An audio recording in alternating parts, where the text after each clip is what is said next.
Kamar Dagang Cina di Indonesia menyurati Presiden Prabowo Subianto terkait berbagai hambatan investasi yang dinilai memberatkan pelaku usaha asal Cina. Surat itu pun mulai tersebar luas sejak Selasa 12 Mei 2026.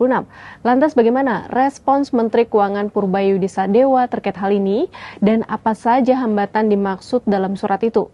Kita bahas. Kalau itu keterkaitannya dengan tindakan-tindakan yang ilegal, ya mereka harus tindakan sanksi. Tapi kalau yang mereka melakukan bisnisnya dengan legal, ya nggak ada masalah. Sebelumnya, investor Cina menyoroti sejumlah hal yang menjadi hambatan saat berinvestasi di Indonesia, antara lain regulasi yang terlalu ketat dan penegakan hukum yang dinilai berlebihan. Selain itu, mereka mengeluhkan sejumlah kebijakan baru seperti kenaikan pajak dan royalti, kewajiban retensi devisa hasil ekspor sumber daya alam, pengurangan kuota biji nikel, pengetatan izin kerja tenaga asing, serta dugaan praktik korupsi dan pemerasan oleh oknum otoritas. Para investor Cina menegaskan berbagai kendala investasi itu semakin terasa dalam beberapa waktu terakhir. Permasalahan tersebut dinilai telah mengganggu operasional usaha secara normal, merusak kepercayaan investasi jangka panjang, dan memunculkan kekhawatiran luas di kalangan perusahaan Cina terhadap iklim usaha serta masa depan bisnis mereka di Indonesia. Keluhan investor Cina soal hambatan investasi di Indonesia sebenarnya bukan hal baru. Sejak bertahun-tahun lalu, hambatan investasi sudah disuarakan oleh kalangan pengusaha, baik lokal maupun asing. Tahun lalu, misalnya konsorsium Korea Selatan yang dipimpin LG Energy Solution resmi mundur dari proyek baterai kendaraan listrik atau EV di Indonesia. Selain pergeseran lanskap industri EV global, salah satu faktor yang turut mendorong keputusan itu adalah persoalan kepastian investasi di Indonesia.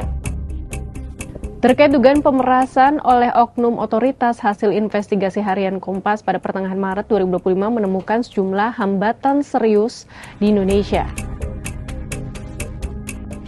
Salah satu yang paling banyak dikeluhkan adalah praktik premanisme di kawasan industri di Jawa Barat yang dilakukan secara sistematis dan melibatkan ormas, oknum aparat hingga perangkat desa. Mereka memanfaatkan posisi untuk menekan perusahaan. Hambatan lain yang ditemukan adalah birokrasi berbelit dan regulasi yang tumpang tindih. Proses perizinan kerap memakan waktu lama dan menimbulkan ketidakpastian. Selain itu, pelaku usaha juga menghadapi ketidakpastian hukum dan pungutan liar yang menjadi beban tambahan. Di luar itu, infrastruktur yang belum merata dan biaya logistik yang mahal turut menambah tantangan investasi. Merespons kondisi tersebut, pemerintah resmi membentuk Satgas Terpadu Penanganan Premanisme dan Ormas Meresahkan pada 6 Mei 2025. Satgas yang dibentuk melalui keputusan Menko Polkam nomor 61 tahun 2025 itu beranggotakan Polri, Polisi Militer, TNI, BIN dan BAIS, Kemendagri, Kemenkum, serta pemerintah daerah. Sahabat Kompas, di tengah persaingan global yang semakin ketat, harapannya pemerintah dapat segera menghadirkan kepastian hukum, kemudian regulasi dan iklim usaha yang lebih kondusif bagi seluruh investor. Sebab kepercayaan dunia usaha bukan hanya soal masuknya modal, tetapi juga tentang masa depan lapangan kerja, pertumbuhan ekonomi, dan posisi Indonesia sebagai tujuan investasi yang dipercaya di kawasan.